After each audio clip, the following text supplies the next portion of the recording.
Ayan ang aming hapunan, guys. Mag-french fries kami, tapos itlog na may giniling na baboy. Ipiprito natin, ipapalaman sa tinapay.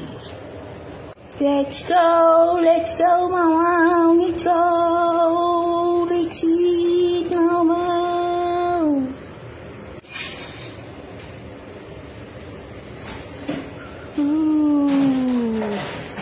Let's go. So, ayun na guys, yung aming hapunan. Diet po ako guys. Yan ang aming hapunan guys. Yung tinapay, tinangay na ni Amo doon sa sala. Kasi doon kami kakain guys. So, doon ako kakain.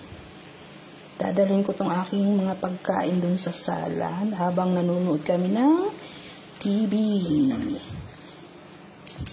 May french fries, macaroni salad, tsaka itlog.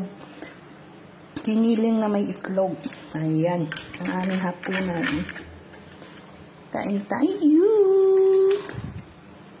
Lahat pang papayat. Lahat pang diet.